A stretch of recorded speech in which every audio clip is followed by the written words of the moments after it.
Hello, everybody, and welcome. My name's Hilary Fine, and I'm the Assessment Development Director here at GL. And I'll be presenting with Hassan from Diglossia, who will be talking through TALA, which is the Arabic language assessment for native speakers of Arabic. And we'll be talking to you about how you can use this assessment to better understand where your students are in their learning of Arabic and what progress they're making in developing their language skills. صباح الخير. اسمي حسن بوعيدة وأنا المدير المحلي لشركة ديغلوسيا. نرحب بكم اليوم مع فريقنا مع الأسسمنت والأستاذة هيلاري. سنتحدث اليوم عن اختبار طلع وكيفية أدائه في المدارس، ونعطيكم كذلك إن شاء الله نبذة عن هذا البرنامج إن شاء الله. شكرا جزيلا. As you may be aware, GL Education has partnered with Diglossia, who are a leading provider of Arabic language assessments that measure proficiency in the three main areas of Arabic language skills, so the vocabulary, the reading and the writing.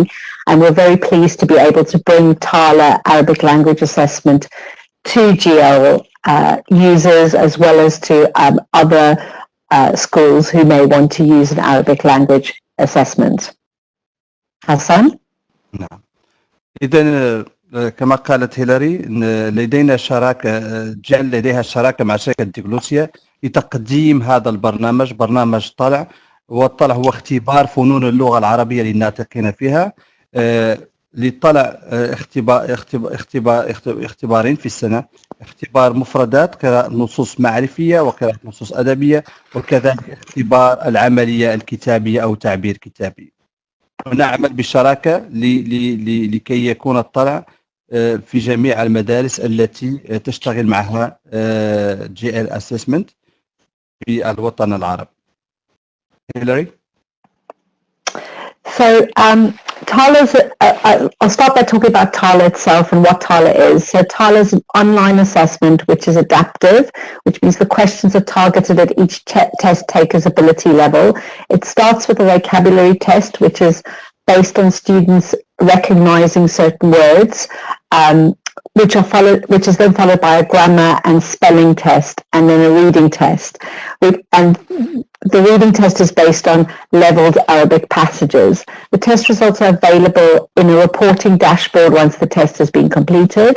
And once the test is completed for the vocabulary and the grammar and the reading, the test taker is given a writing prompt, a writing task, which is then submitted and scored by a trained and certified Arabic language specialist. Reports are available for sub-scores in terms of the skills that are being assessed, and combined scores are also available for the reading and for writing. Hassan. شكرا. إذن اختبار طلع كما قلنا، اختيار كلمة طلع أول شيء هو كلمة طلع باللغة الإنجليزية تالا Test of Arabic Language Art. أقرب كلمة هي تالا أو الشجرة أو النخلة الصغيرة، لكن اختيار طلع هو كطلع النخيل أو البذور التي تنتشر في السماء لتعطينا نخيل كطلع. إذن اختبار مهارات المفردات والقراءة بالكتابة في اللغة العربية هو اختبار يستند على المعايير. هذه المعايير كتبتها الدكتور هنا طه، وهي مناسبة لجميع المعايير أو المعايير الموجودة في اللغة العربية أو في العالم العربي. اختبار طلع يستند على المفردات، قراءة نصوص معرفية، قراءة نصوص معلوماتية، والعملية الكتابية أو التعبير الكتابي. هي للطلبة الناطقين باللغة العربية بطبيعة الحال. ويقام هذا الاختبار مرتين في السنة، المرحلة الخريفية مثلا والمرحلة الربيعية، أو على الأقل نعطي مدة زمنية كافية لكي يتعلم التلميذ ويندمج في السنة الدراسية، يعني أقل شيء 4 أشهر بين الاختبارين أو التقييمين. الاختبار الأول الاختبارين في كل اختبار في كل مرحلة هناك حصتين، اختبار مفردات قراءة نصوص معلوماتية ومعرفية، وفي الحصة الثانية هناك اختبار عملية كتابية.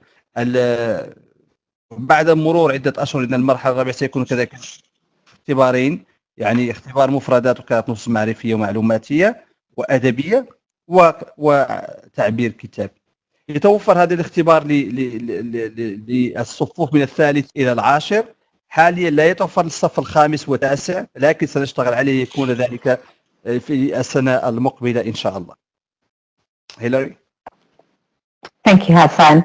So, who is TALA for? So, TALA is for those who speak Arabic as their native or home language, and in some areas this would be known as Arabic A. So, the children who come to school who speak Arabic at home. So, TALA is a really useful measure of both their attainment in Arabic, so where they are in terms of their language skills development, as well as allowing you to track their progress. So you can use it to baseline as well as to measure progress in terms of Arabic language skills acquisition.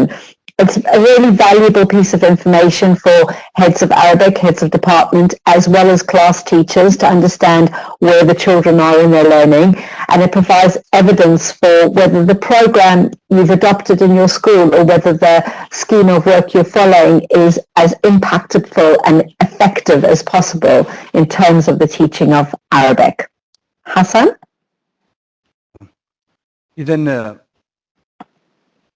إذا لمن طلع، إذا توجيه طلع هو بطبيعة الحال هو للتلاميذ في أول شيء، لكن للمدارس أو مجموعة المدارس إذا كانت هناك مثلا هيئة تشرف على العديد من المدارس لهذه الهيئة وهي توزع على هذه المدارس. بطبيعة الحال هذه المدارس تتوفر على تلاميذ ناطقين باللغة العربية، لأننا أسلفنا أن الاختبار هو للناطقين باللغة العربية. كذلك هو موجه لرؤساء أقسام اللغة العربية وأساتذة اللغة العربية لقياس تطور كل طالب على حدة وليس فقط القسم ككل. إذا سيعطيك نقطة بنقطة تطور التلميذ عبر الزمن أو عبر في الاختبار، وكذلك مكامن الخلل التي توجد والتي يمكن تعديلها أو الانتباه إليها. عندما نتكلم كذلك عن طلع، إذا القياس عن طريق الانترنت او الاختبارات التي تجرى عن طريق الانترنت فهي تجرى للمفردات والقراءة النصوص المعرفية والمعلوماتية. العملية الكتابية تصحح من طرف مقيمين تابعين لديغلوسيا، وهي تجرى باستعمال الورقة والقلم. إذا يكتب التلميذ على الورقة في هذا الاختبار. إذا المدرسين يمكن لهم ملاحظة هذه النتائج، تتبع هذه النتائج، كذلك رؤية نتائج الكتابة على الداشبورد أو على لوحة البيانات بالورقة، يلاحظون ورقة التلميذ ونتائج المفصلة لهذه النتائج. إذن هو توجيه عام للأساتذة رؤساء الأقسام وكذلك الإدارة إذا أرادت أن ترى النتائج ككل للغة العربية في ومدى تطورها في هذه المدارس. Thank you, Hassan. For those who are already using the GL assessments, TALA fits into the whole pupil view that you have established by using CAT4 and progress tests and NGRT and other assessments brought to you by GL. It's the last sort of vital piece of information to complete that picture of a child who speaks Arabic at home and who has Arabic as their home language. So if you use TALA alongside your other GL assessments, it ensures that you have all the important information on Arabic students' learning, which then can be included in other attainment and progress measures. So you've got the attainment of progress specifically of their Arabic language skills. Thanks. Hassan? نعم.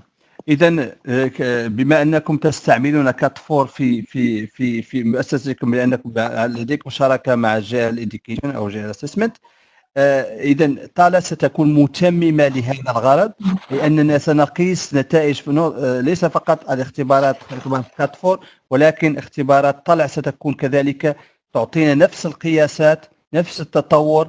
هناك خرائط حرارية، هناك نتائج تظهر جميع هذه تظهر على شكل بيانات تساعدكم على تعطي الصورة الكاملة لجميع الاختبارات وتمكننا من أخذ رؤية كذلك مكان اللغة العربية وإرجاعها إلى مكانها الحقيقي كمادة أساسية في الاختبارات.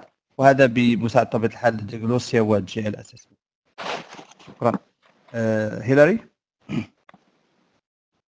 Thank you, Hassan. So what are the benefits of using TALA? So the benefits are that you gain an important understanding of where the students are in terms of their Arabic language skills. You can gain an objective measure, so an external validation of where exactly they are. You get a clear picture of where their strengths are in terms of their language, in terms of their reading skills for fiction, for non-fiction, as well as where they might be a bit weaker and need support in terms of improving their language skills, and you can then adapt the learning and teaching to support that improvement. It gives you a real clear understanding of where classes are, where year groups are, based on the reports, which give you an idea of which skill. So you might have skills which are stronger in certain year groups than in others, or in certain classes than in others, and you'll be able to see that immediately using the TALA reports. Hassan. نعم. إذا من الفوائد العديدة لاختبار الطلع، من بينها أول شيء وجود اختبار معياري للغة العربية، اختبار مبني على المعايير، الحصول على تقييم موضوعي، أي أن هذه النتائج موضوعية، التلميذ يجيب على الجهاز وتظهر النتائج مباشرة.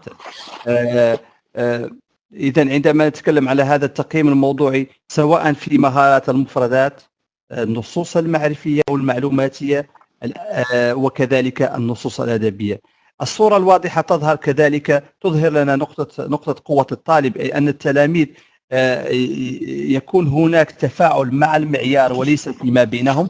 إذا قوة الطالب ستكون هل هو دون المعيار، هل هو في المعيار أو تجاوز المعيار. إذا الصلاح تكون مع المعيار وليس مع التلميذ.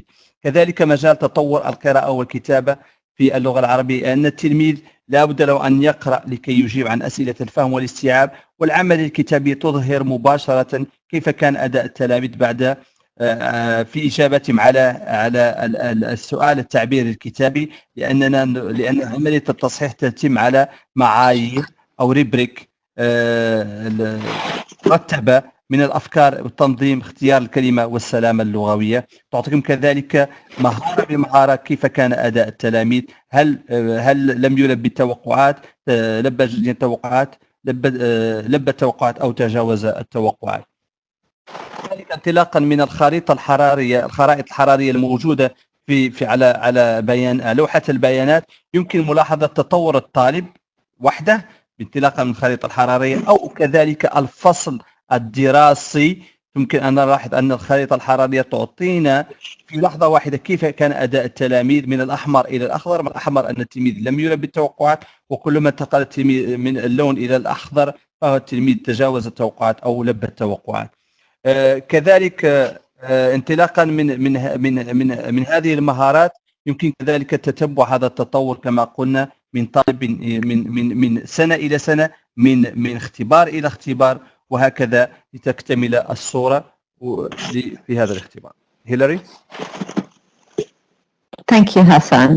I just wanted to talk a little bit about the kind of test that TALA is, because those of you who use the GL assessments will be very familiar with norm reference tests. But TALA is a standard or criterion reference test, and both norm and standards reference tests are types of standardized tests. And you can't really tell the difference by looking at them. It's all in how they scored. So GL assessments are norm reference normally, so progress tests would if for those of you who are familiar with the progress tests on norm reference, and they give you a standardized age score. In norm reference tests, the test taker's performance is compared to the performance of others who've taken the test. So the score the test generates, the age standardized score, indicates how the test taker has performed in relation to other test takers of a similar age. Whereas in a standards or criterion reference test, such as TALA, the test taker's knowledge or skills are measured against a standard or a criteria, and the score, the standard in the standards test, the score gives you an idea of their performance in comparison to that standard. So are they considered to have met the standard? Are they considered to be below the standard? Or are they considered to be above the standard, or are they and the standard would be an age-related expectation for an Arabic language skill. So you might have an expectation that Arabic language skill in reading is at a certain point for a certain age group, and TALA will tell you whether the child is below that point, at that point, or above that point. إذا هنا إذا اختبارات طلع هي اختبارات معيارية. الفرق بين الاختبارات المرجعية والمعيارية أن الاختبارات المعيارية هنا تقارن أداء التلاميذ أو الطلاب بالآخرين، في بعضهم بالبعض والآخرين، يعني أن أداء التلميذ سيكون كيف كان أداؤه مقارنة مع أحسن نتيجة في ذلك الفصل أو مع الطلاب الآخرين، أي أننا سنعطي كأننا تعطي نتائج مختلفة تماما، لأن أحسن تلميذ يمكن أن يكون أداؤه متوسط في مدرسة أخرى أو في مدينة أخرى أو دولة أخرى، ونعتبر هذا هو الأساس أو هذه أحسن نتيجة. أداؤه هو الثالث في الفصل أو الرابع في الفصل أو الخامس في الفصل، مقارنة مع من؟ مع نفس التلاميذ أو نفس المجموعة التي يوجد فيها هذا التلميذ. بينما الاختبارات المعيارية التي نشتغل بها هي تبنى على المعايير، لا ننظر إلى أداء التلاميذ الآخرين. يمكن أن يكون التلاميذ أدوا حسنا كلهم في هذا الاختبار المعياري، ولكن يمكن أن يكون جل التلاميذ لم يبلوا حسنا، لأننا هنا نقارن نتائجهم مع المهارات المعيار أو المهارات المعيارية التي نشتغل عليها في تلك السنة، بدون اللجوء إلى مقارنات بتلميذ آخر. ولهذا يكون هناك اختبارين في السنة، لأننا نريد كيف يتطور أداء التلاميذ، كيف يتطور عبر السنة مقارنة مع المعيار وليس مقارنة مع الآخرين. قطع الدرجات تعطينا الكفاءة، معنى ذلك أن التلميذ هو لم يلبي التوقعات، أي أنه تحت المعيار، تحت أداء وتحت المعيار، أو يقترب من المعيار، أو هو في المعيار، أو يلبي تطلبات المعيار أو متطلبات المعيار، أو يتجاوز التوقعات أو يتجاوز التوقعات المفروضة في هذا المعيار. يعني هذا هو الفرق بين الاختبارات المرجعية والمعيارية. وطلع بطبيعة الحال هو اختبار معياري مبني على المعايير، نشتغل على مقارنة التلاميذ بالمعيار، مقارنة التلميذ بمعيار ومدى تطوره في هذا من فصل إلى فصل أو بداية السنة نهاية السنة. Hillary? Thank you, Hassan. So I mentioned that TALA is a standards-based or criterion reference test, and the standards that it is based on, so the standards that it aligns to, are standards which have been developed by Dr. Hernanda Taha, who has developed the Arabic language art standards over many, many years of research. And these standards are widely used. They underpin a number of the MAE curricula throughout the Middle East, and we'll shortly be making them available to schools so that you can see how the assessment relates to your curricula and how it relates to the Arabic standards generally. And I think you'll find that it relates very well to most of the curricula across the Middle East. Hassan. إذن معايير اللغة العربية نشتغل على المعايير التي اشتغلت عليها الدكتورة هنادة طه، وهي وقد طورت هذه المعايير بعد سنوات بطبيعة الحال من البحث وتمحيص في معايير لفنون اللغة العربية. معايير الدكتورة هنادة طه كما ذكرت هيلاري سنشاركها معكم، وهي أول شيء عندما اشتغلت مع مؤسسات المدارس العالمية. ومثلا عندما نتكلم عن مؤسسة فهي تابعة للأمم المتحدة. هذه المعايير متشابهة إلى حد كبير مع المعايير المناهج وزارة التربية والتعليم في عبر دول الشرق الأوسط، أي أن هناك تقارب كبير بين هذه المعايير، ليس هناك إلا اختلافات طفيفة جدا إذا نقول هناك، لأن حتى في معايير اللغة العربية الآن توجه حديث في التعليم، وهي توجهات حديثة في التعليم. كذلك معايير TALA توائم معايير بيرز للغات، ولهذا فهي ذات مصداقية دولية. نحن يعني بين قوسين نشتغل مع العديد من المؤسسات عبر في كل البلدان في تقريبا جل دول الخليج العربي. هيلاري. Thank you, Hassan. We're now going to talk to you about the test itself. So we'll go through the structure of the TALA Arabic language test and what the different elements of the test assess and how they do that.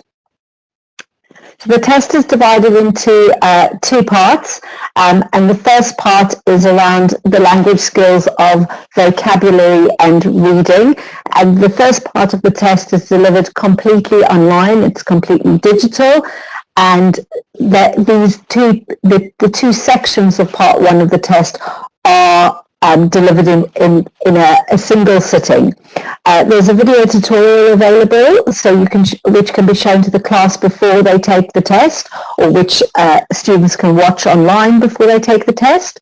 Once the vocabulary section is complete, there are questions in terms of sentence connectors, discourse connectors, as well as questions around identifying grammatical and spelling mistakes. And when that section of the test is complete, the reading section begins automatically. And the reading section has the reading passage on the right-hand side of the screen and the question itself on the left-hand side of the screen, which is most commonly in a multiple choice format that the test taker will be answering. There's also a test administrator guide available in both English and in Arabic on the Diglossia website, and will shortly be available. There will shortly also be videos available to take you through how to administer the test and what the different sections of the test do. Hassan. شكرا هيلاري. إذا كما أسلفنا الاختبار طلع يجرى مرتين في السنة، لكن في كل مرة هناك جزئين. الجزء الأول يكون فيه قسمين، قسم المفردات يأخذ في حدود بين 4 إلى 6-7 دقائق، وقسم القراءة، قراءة النصوص المعرفية، قراءة نصين معرفيين أو معلوماتيين، وقراءة نص أدبي تقريبا يستغرق 25 دقيقة. إذن نقول أن الاختبار يمر في حصة واحدة بين تجهيز التلاميذ وإعدادهم للاختبار، بدء الاختبار ونهايته تستغرق حصة واحدة. إذن عندما ينهي التلاميذ هذين القسمين، قسم المفردات وقراءة النصوص المعرفية والمعلوماتية والأدبية، ينتقل كيف يمر ذلك؟ أول شيء يمر عن طريق أول شيء نعرض فيديو تعليمي للتلاميذ لكي نشرح لهم كيف يمر اختبار المفردات. بعد ذلك عندما ينهي يعني يبدأ الاختبار، يدخل التلميذ معلوماته مثلا من كود المجموعة ورقم تعريفي للطالب واسم الطالب، يدخل التلميذ ويبدأ مباشرة اختبار المفردات. الاختبار يبدأ بشكل تلقائي. عندما ينهي التلميذ المفردات تظهر له اختبار استعمال الروابط في جملة، هناك فراغ، هناك رابط يمكن أن نستعمله، ما هو الرابط الصحيح؟ إذن هناك اختيارات.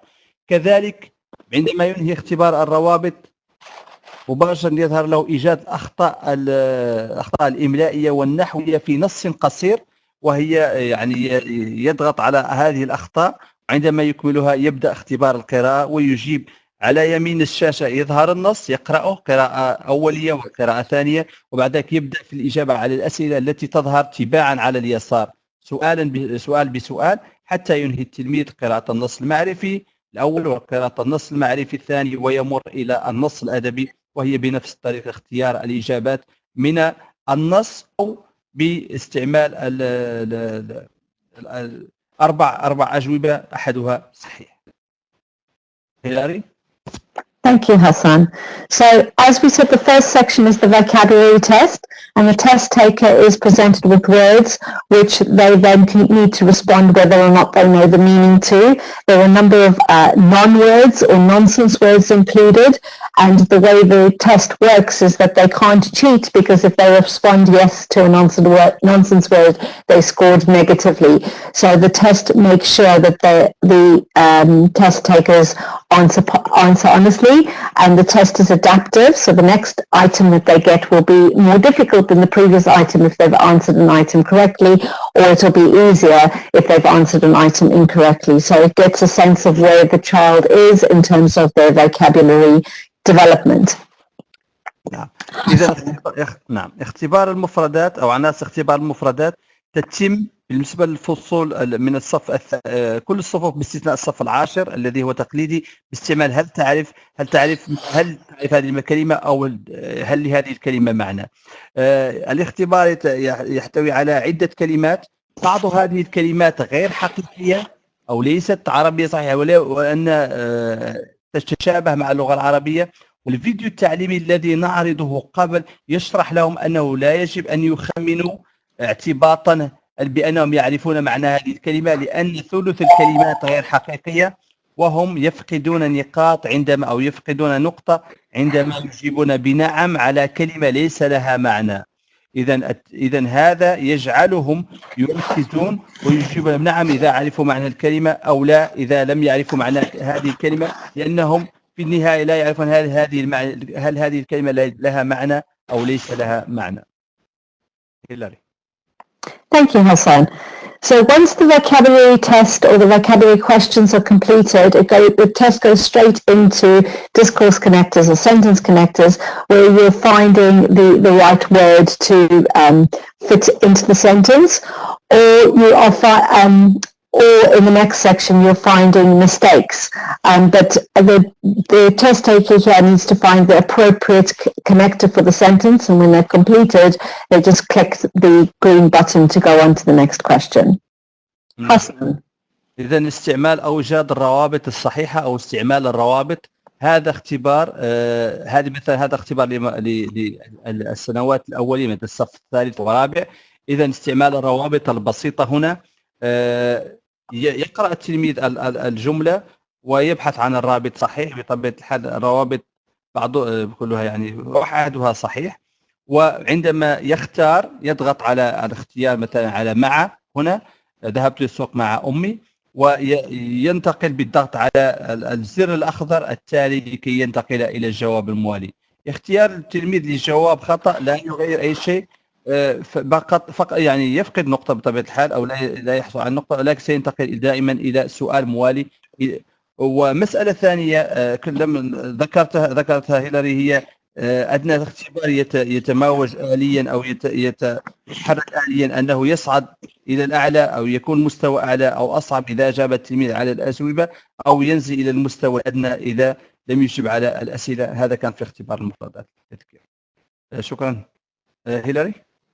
Thanks, Hassan. So I mentioned the other item in this section was finding the grammatical or spelling mistakes.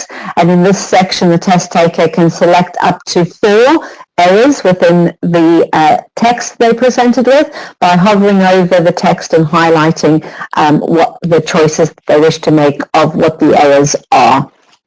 Hassan. إذن هنا اكتشاف الأخطاء الإملائية والنحوية. إذن هنا نص قصير حسب المستوى. طبعا هذا مستوى ثالث أو رابع. يقرأ التلميذ النص قراءة أولية، وبعد ذلك يضغط بالفأرة على الأخطاء التي يجدها. يمكن أن يجد خطأ واحد ويفعل السهم الأخضر، أو خطأين أو 3، لكن الحد الأقصى هو 4 أخطاء. إذن هنا كلمة بارع التنوين، أخطئ غياب الهمزة على الألف، فهي بدل فهو، إذن هذا خطأ. ولعبة التاء المربوطة والتاء المبسوطة. هذه الأخطاء تتصاعد أو مستواها يصعد كلما انتقل التلميذ إلى مستويات عليا أو صفوف عليا بطبيعة الحال. هيلاري. Thank you, Hassan. So once they've completed the language section, which is the vocabulary and the grammar and the spelling, identification of the grammar and the spelling errors, based on their score, they will be presented with a reading passage. And the reading section of the test, as I said, the reading passage appears on the right-hand side and the question appears on the left-hand side, and the test taker answers the question and then clicks the green button to go on to the next question on the text. And the text will be based on the selection of the test, or the test they presented with will be based on how well they've done in the language section of the assessment. Sorry, Hassan. Okay. إذن عندما نتكلم مثلا عندما يمر التلميذ من اكتشاف الأخطاء يمر مباشرة إلى قراءة النصوص. لدينا 3 نصوص. النص الأول قراءة نصوص معلوماتية ومعرفية، والنص الثاني كذلك يمكن أن يكون معلوماتي ومعرفي، بعد ذلك النص أدبي. الطريقة التي يجيب عليها التلميذ هو باللغة الإنجليزية highlight and select أو وضع تعليم أو وضع العلامة على أو النقر على الجواب الصحيح لكي يفعل بالأصفر، يكون هناك تلوين بالأصفر، وبعد ذلك يفعل اشتغال على التالي. يقرأ النص أول شيء قراءة أولية وقراءة ثانية، ويبدأ بالأسئلة تظهر على اليسار والنص دائما على اليمين. يقرأ النص، يقرأ السؤال وبعد يبحث عن مكان النص.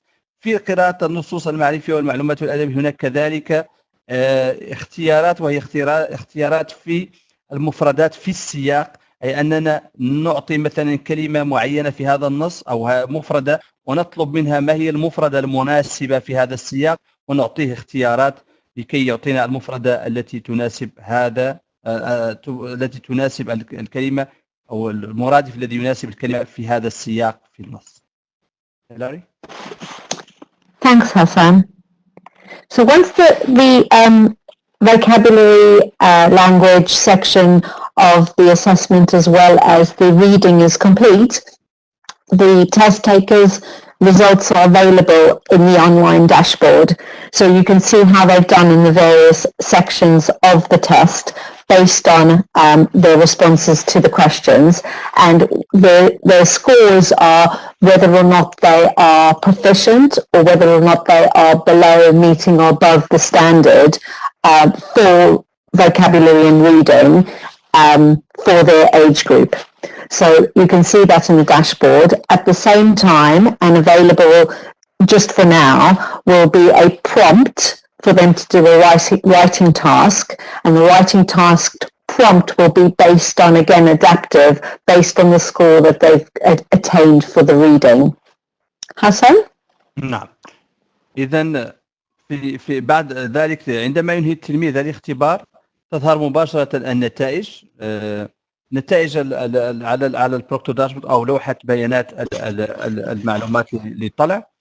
تظهر نتيجة اسم التلميذ، كذلك الرقم التعريفي للتلميذ، متى بدأ هذا الاختبار ومتى أنهاه، كذلك نتائج الاختبارات الكتابية، وقت الذي استغرقه التلميذ في هذا الاختبار، المفردات، نتائج المفردات، نتائج النصوص المعرفية ونتائج النصوص المعلوماتية، وكذلك ورقة مباشرة. هذه النتائج تظهر مباشرة بعد أن ينهي التلميذ الاختبار، أو إذا أنهى جزء من هذا الاختبار. إذا أنهى جزء المفردات تظهر نتائج المفردات، أعمل فقط تحديث للوحة التصفح أو لوحة البيانات. ينهي قراءة النصوص المعرفية تظهر نتائجها مباشرة.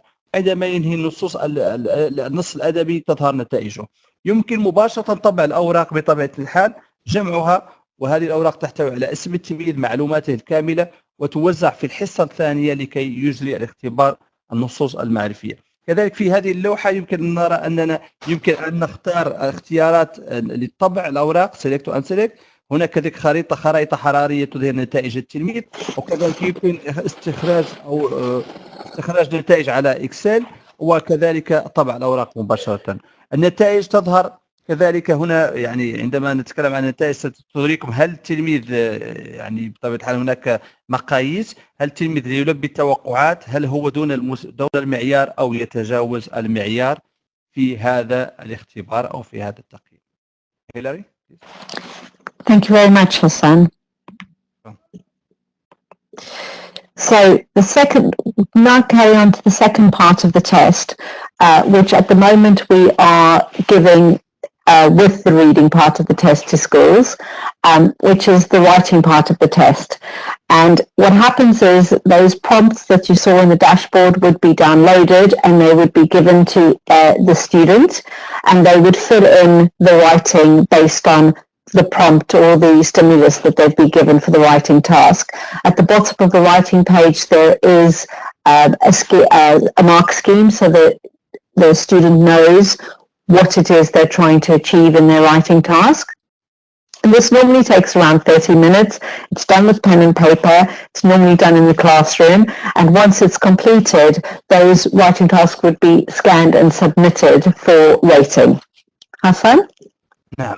إذا في الجزء الثاني من الاختبار، إذن عندما ينهي التلميذ اختبار المفردات قراءة النصوص المعرفية أو النصين المعرفيين والنص الأدبي، يمكن لنا طبع هذه الأوراق. يعني التلميذ أكمل دائما كما قلت يتفاعل الاختبار آليا مع نتيجة التلميذ، أي أنه يجد أمامه أسئلة أصعب أو أسئلة تقريبا من بداية النصوص المعرفية النصين المعرفي والنص الأدبي.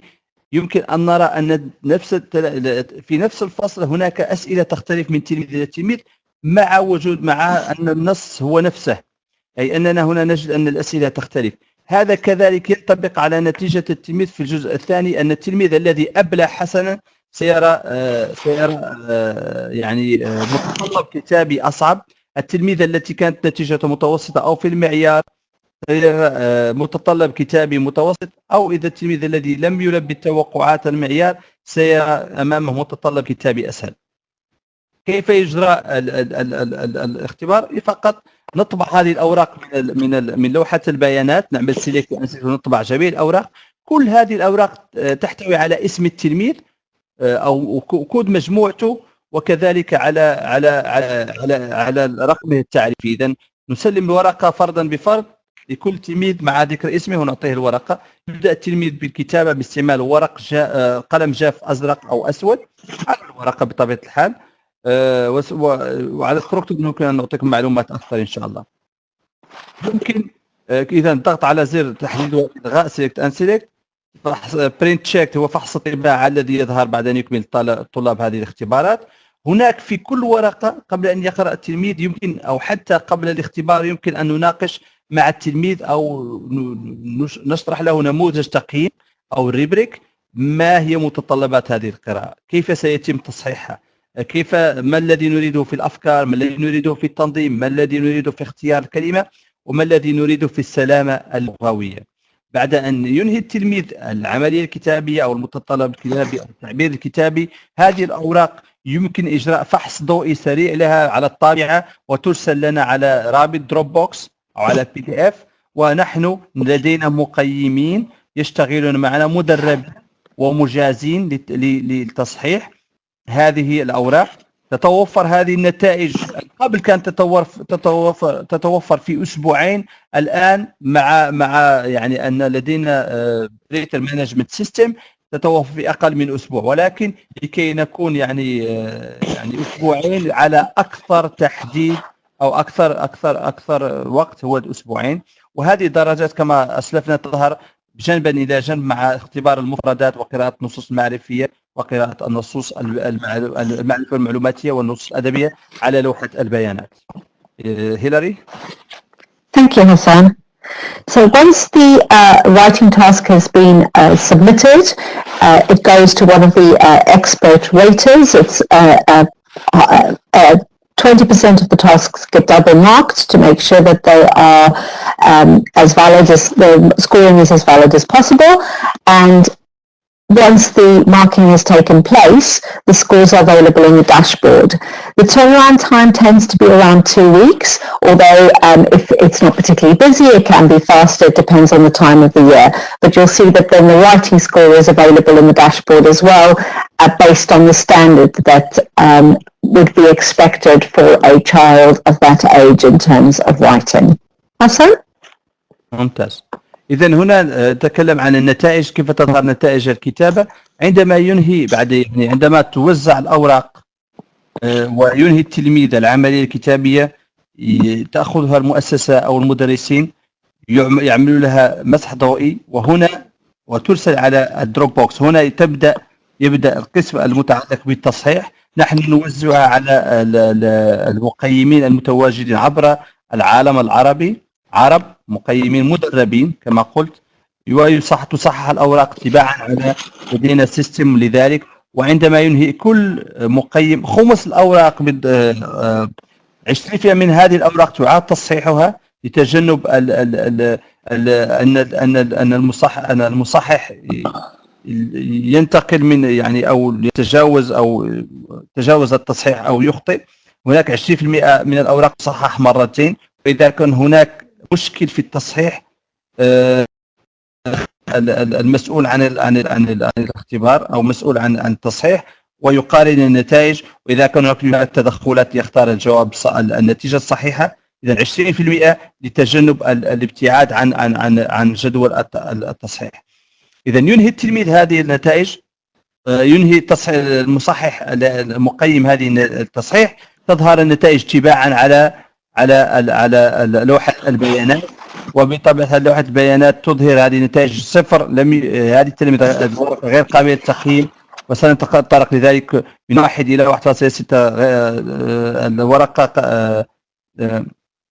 الورقة جزئية فاشلة في تحديد التوقعات. إذا الورقة لم يلبي توقعات التلميذ، جزئيا توقعات أو تجاوز التوقعات أو لبى التوقعات. إذا هناك 4 مراحل مع اعتبار صفر هذه الورقة غير قابلة للتقييم، وسنتكلم لماذا الورقة غير قابلة للتقييم. إليك هيلاري. Thank you, Shukran, Hassan. So the TALA test enables you to really get a sense of where students' classes, or even where your whole school is in terms of Arabic language skills proficiency, attainment.